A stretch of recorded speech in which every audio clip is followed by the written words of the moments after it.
Here is an anime with a well thought out story and ending, and I could say it can be a contender for Anime of the Year for 2016. Hello everyone, I'm Joe and you, welcome to another edition of Newin Anime Review. This episode, Boku dake ga Inai Machi, also known as ERASED.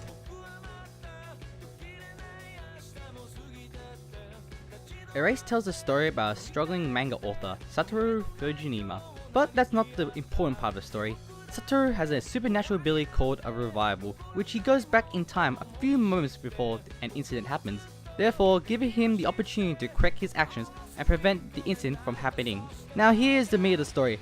A bit of spoiler for the first episode.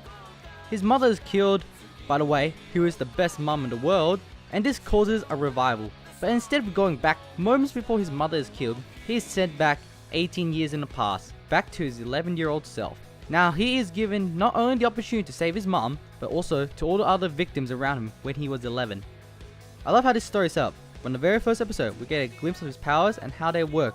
Then we get sent into the main story, where everything gets interesting. How does this show keep itself interesting? By having a mystery in it with a lot of cliffhangers.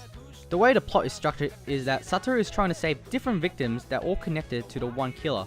The story is played out very well, except I would say that during the last few episodes, it does feel a little bit rushed. The mystery itself, to be honest, it's not really that hard to solve. They weren't really giving much thought of hiding the killer, so the reveal was not too surprising. However, this is what I loved, the ending. Not going to spoil anything, but it just explains everything, including the themes and motivations that happened in the story very well. It wasn't simply a case of who the mystery person was. The story was more about Satoru and the people who he saves, and I love that, because it just completely changed my outlook on the whole anime.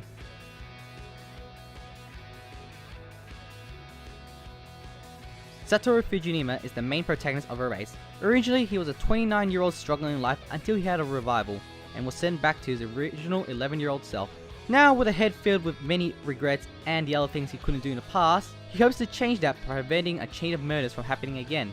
And this is what I love about his character, his development. Initially having no motivation to improve himself in life, he decides to try and help the people around him, and this helps mature his character as the story progresses. He learns more about the people around him, and learns how to deal with things, and is able to improve on it, and his resolution in the end, freaking genius. It's a sort of a coming age story because he gets to relive his old self. Kayo Hinazuki is one of the other main characters in the story, while also a major plot device. She was one of the original victims in the chain of murders, and so Satoru is trying to prevent murder by simply hanging out with her more and getting to know her. Now I like her character development, from an isolated close individual to someone who starts opening up more to people around, due to Satoru's actions. Her relationship with Satoru is a nice and innocent one to follow as well. I'm not going into the other characters because pretty much everyone else is a suspect, and I don't really want to spoil anything, so that's why I don't want to get into those characters, so you can check out for yourselves. But I pretty much like all the other characters, their developments and their motivations. As the story progresses, it's nice to see where the characters end up in the end. The interactions are nice and they are such well thought out, likable characters as well.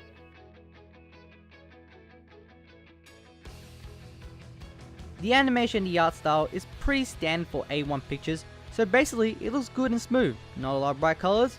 It's rather dull because of the dramatic mystery setting. Only a few times around the mid points you can see a bit of drop of animation quality, but at least it's not like that for the rest of the show. Even though it's kind of dull, they use the colors very nice though, especially when indicating bloodlust. How certain things can turn red and draw some suspicions away. Something I loved about this anime was whenever Satoru was in his 11-year-old self, there would be black bars on the top of the screen, giving us a really nice cinematic presentation. And this works really well because whenever anything to do with the memory comes up, they'll show Satoru's memories in a film reel, which looks really cool and really suits the themes of the show. And if you look closely at some scenes, you may get some hints on the killer, and there is some nice beautiful scenes as well. Basically, it has a good cinematography and it's well directed. The music in the anime starts off pretty normal, just doing its job, fitting in the scenes. However, some of the tracks in the show is amazing, especially during the more tense scenes and emotional scenes. The OST for the more tense scenes does such a good job at building tension and can get your heart racing. The more emotional scene is just beautiful to listen to. Not only is the OST a pretty good OST with some good tracks, but the OP and ED are amazingly great as well. In fact, the OP is so good, they just basically reused an old Asian Kung Fu Generation song, because it works very well, and it's a good song at that. The ED is good as well, but I think when pairing up with the artistic visuals in it, it's amazing to watch. Also note, the voice acting is pretty good, even though the main cast are basically newcomers. I love hearing Satoru's adult voice in his mind when he was a kid, but I also love how they flipped it later, so when he was an adult, we heard his kid voice in his head, and I think it's clever how they did it.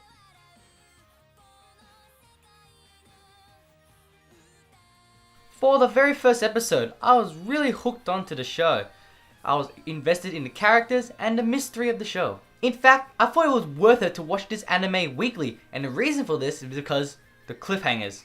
They use the cliffhangers very well. It keeps you engaged and wanting more. I like watching the characters grow and develop as the cleverly thought out story progresses. I was interested in how the mystery was going to be solved and interested in how the characters were going to save the victims from the killer. Even though the mystery is not really that hard to solve, I was more interested in the killer's motivations and how he got things done. I was also interested in how the characters were going to prevent the murders from happening. The show is very engaging and has an interesting concept which hooks you from episode 1. And also, I think the ending explaining the themes and the true story of the show is a really good payoff.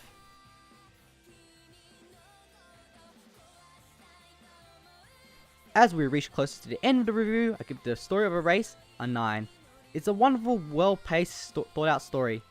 It was cleverly done, even though the mystery was rather weak and some plot holes as well, paired up with that with the fact that they never really explained the powers properly. However, I thought it was an interesting concept and the final themes of the show was brilliant. For the animation and sound, I give it an 8 and a 9. The animation art style quality is pretty standard for A1, which is pretty good. The nice use of the cinematic bars was a nice touch to fit with the themes in the film reels. Some inconsistent animation around the middle can be a bit weird, but they are not too bad. The OC does a really good job at building tension that keeps your heart racing, while also providing us some nice emotional tracks. The OP in ED is freaking awesome. As for the characters, I give them a 9. I thought each character's story and development was well thought out. They are all really likable characters. I like how Satoru's development helps everyone else's development. His story being a loner to hero is nice. Hinazu's change was very nice to see as well, while also being very touching. In general, it's a really great coming of age story. For my own personal enjoyment, I give it a 10. Episode 1 hooked me with its concept, characters and setup. Every cliffhanger had me engaged and pumped up to watch the next episode. That honestly made me thought it was better waiting the week rather than watching it all in one sitting. I like seeing how the characters deal with the situations at hand and how the mystery was going to be solved. So for the overall score after rounding it up, I give ERASED a 9 out of 10. People may say it's another overhyped anime, but it's still a really good watch. With an incredible start and thought-provoking ending, I recommend this anime to those who love mystery, slice of life, psychological, but really this is a must-watch anime for anyone. If you want to watch ERASED, you can watch it on Crunchyroll, and is available on the Australian streaming site Anime Lab. Well, that's it for this edition of Newin Anime Review. If like always, you want to read the written review, link is down below in the description, straight to my analyst. And please, if you do like the video, please give it a thumbs up. If you don't, give it a thumbs down. Can't be bothered, go watch another video. With that all said and done, let's be superheroes and sayonara.